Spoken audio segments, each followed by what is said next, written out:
que o senhor me deu 50 minutos para essa entrevista e a gente já está chegando bem perto do fim. Eu tenho tempo. O seu governo vai apresentar em breve um novo regime fiscal, já que o senhor enxerga que a política do teto de gastos, o senhor já disse que é uma política burra. O que será colocado no lugar? O senhor já tem alguma ideia? Olha, deixa eu te dizer uma coisa, qual é a minha divergência. A minha divergência é o seguinte: nesse país se brigou muito para ter um banco central independente, achando que ia melhorar o quê? Eu posso te dizer com a minha experiência, é uma bobagem achar que um presidente do Banco Central independente vai fazer mais do que fez o Banco Central quando o presidente é quem indicava. Eu duvido que esse presidente do Banco Central seja mais independente do que foi o Meirelles. Duvido. Por que o banco independente, a inflação está do jeito que está, sabe, e o juro está do jeito que está? Veja, você estabeleceu uma meta de inflação de 3,7%. Quando você faz isso, você é obrigado a arrochar mais a economia para poder atingir aqueles 3,7%. Por que precisar fazer 3,7%? Por que não fazer 4,5% como nós fizemos? O que nós precisamos nesse instante é saber o seguinte: a economia brasileira precisa voltar a crescer. E nós precisamos fazer distribuição de renda. Nós precisamos fazer mais política social. Se você pegar todos os dados econômicos, você vai ver que durante a pandemia, quem era rico ficou mais rico. Os poderosos ficaram muito mais ricos e o povo ficou mais pobre. Então, eu fico irritado, às vezes, quando se discute muito qualquer problema, sabe, se discute estabilidade fiscal. Ninguém, Natuza, ninguém foi mais responsável do ponto de vista fiscal do que eu fui. Eu queria só relembrar você do seguinte: eu, quando peguei esse país, a inflação estava 12% e a taxa de juros estava 12%. A gente devia 30 bilhões ao FMI. O Brasil tinha uma dívida interna bruta de 60,5% do PIB. O Brasil, o Malan, sabia todo final de ano em Washington ver se conseguia um dinheirinho para fechar o caixa aqui, atrás do FMI. O que nós fizemos nesse país? Nós entramos, estabelecemos a meta de inflação de 4,5% e cumprimos. Nós geramos em 8 anos quase 14 milhões de empregos, depois com o mandato da Dilma foram 22 milhões de empregos. Nós reduzimos a dívida de 60,5% para 37,7%.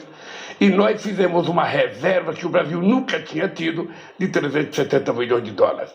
E vou dizer mais para você: o único país do G20 que cumpriu o superávit primário todos os anos que nós governamos esse país.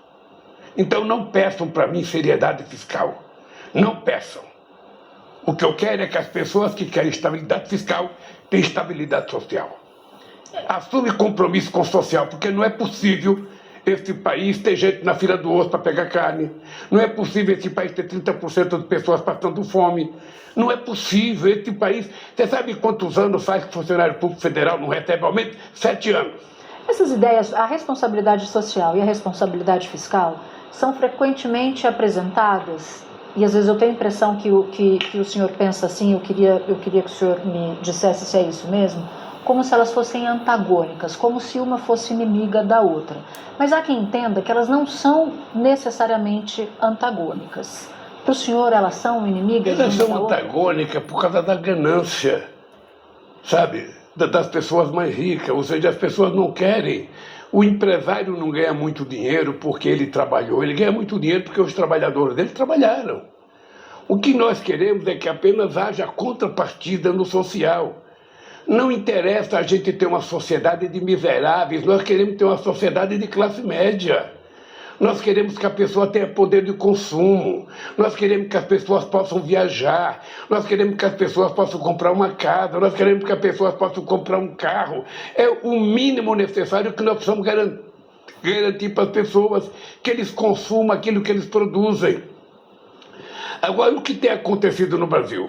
Se você pegar o relatório da economia, você vai ver que muita gente que era rica ficou muito mais rico e o povo ficou mais pobre.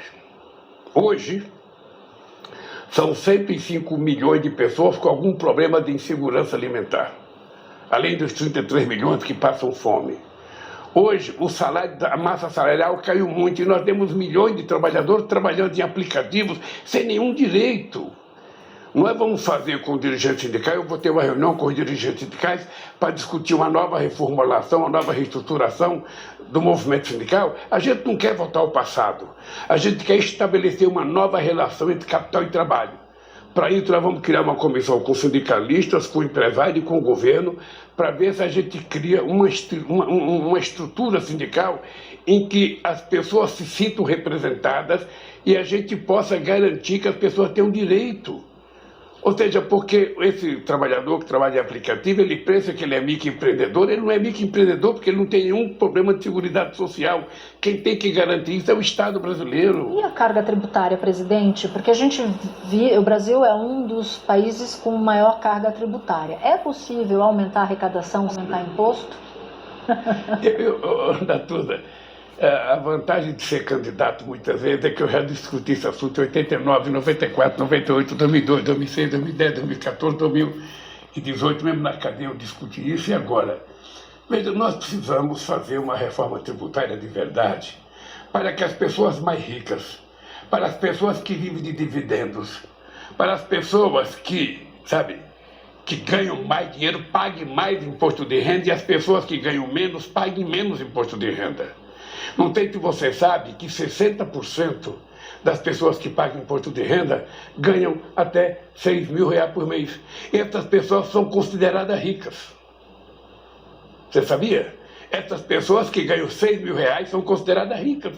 Eu fico imaginando um cara que ganha R$100.000, se ele pagar R$2.500 de aluguel, sobra R$4.500 para ele. Se ele pagar a escola para o filho, sobra R$3 e pouco, para ele fazer todas as despesas de casa e para ele cuidar da família. Então as pessoas têm que entender, por isso que eu defendi durante a campanha, e vamos tentar colocar em prática na proposta de reforma tributária, que até R$5.000 a pessoa não paga imposto de renda. Não é possível que a gente não faça. E para isso precisa de apoio no Congresso. Hoje, o que se tem de base, pelo menos do que foi negociado, não dá conta de emenda à Constituição. Deu no caso do novo modelo da PEC que o senhor conseguiu aprovar ainda na transição, que foi de fato algo inédito, mas o Congresso que vai chegar é um Congresso mais custoso.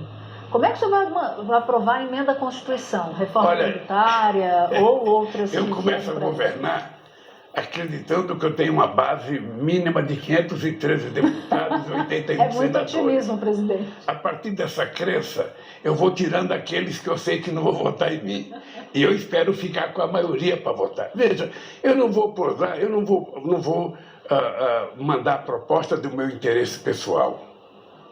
Eu quero botar propostas que possam convencer os deputados de que a gente pode mudar esse país para melhor. Você imagina uma pessoa que tem uma empresa que ele retira 140%, R$140.000 para ele sobreviver, ele paga menos de imposto de renda do que um cara que ganha um salário mínimo, ou melhor não, que ganha R$2.000 por mês. Proporcionalmente ele paga menos. Então o que nós queremos é que as pessoas que ganham mais paguem mais, as pessoas que ganham menos paguem menos, e que a classe média brasileira não seja tão sacrificada, porque todas as pessoas que recebem salário têm que descontar na folha de pagamento. Esse a gente tem certeza que ele está pagando imposto de renda. E a sonegação? Ontem um cara me disse o seguinte: o presidente, tem 3 empresários, que vendem combustível nesse país que sonega R$20 bilhões por ano. Eu não sei quem é, mas nós vamos fazer uma fiscalização para saber quem é que sonega nesse país e denunciar. Nós temos que denunciar os sonegadores, nós temos que denunciar aqueles que têm dívida com a Previdência Social. Você sabe que no CART, que julga a dívida das pessoas com a União? Você sabe que tiraram o voto que decide, ou seja, o chamado voto... Voto de Minerva? Vamos supor que seria o voto de Minerva. Ou seja, agora senta 5 empresários, 5 do governo, se der empate, é tudo para o empresário. Não tem ninguém que decida. São R$1,3 trilhão. Ora, nós temos que ter um voto de Minerva, um voto qualificado para decidir onde vai esse dinheiro. O Estado não pode abrir mão disso. Então, o que eu estou pensando? Eu estou pensando assim, olha, nós precisamos discutir fazer a política fiscal que ela possa ser seguida. A gente tem que dar garantia para a sociedade brasileira de que a gente não vai gastar mais do que a gente ganha. Mas, ao mesmo tempo, nós temos que mudar o discurso. A gente não pode dizer que o dinheiro para a educação é gasto. Nós temos que dizer que é investimento. O dinheiro para a saúde não é gasto, o dinheiro para a saúde é investimento. Sabe, o dinheiro que você cuida das pessoas para melhorar a vida dele não pode ser tido como gasto. Gasto é o dinheiro jogado fora, gasto é o dinheiro... Eu vou pegar o seguinte, venderam a Eletrobras, arrecadaram 36 bilhões de reais e alugaram o gasoduto pagando 3 bilhões de reais por ano. A pergunta que eu faço é o seguinte, o que foi feito com esses 36 bilhões? Sabe o que foi? Pagamento da dívida. Ou seja, então você vendo uma empresa que foi construída pelo povo brasileiro, arrecada 36 bilhões, e esse dinheiro vai para quem? Vai para os credores. Esse dinheiro não poderia ter ido para fazer o Minha Casa Minha Vida? Esse dinheiro não poderia ter ido para o SUS? Esse dinheiro não poderia ter ido para melhorar a escola de tempo integral?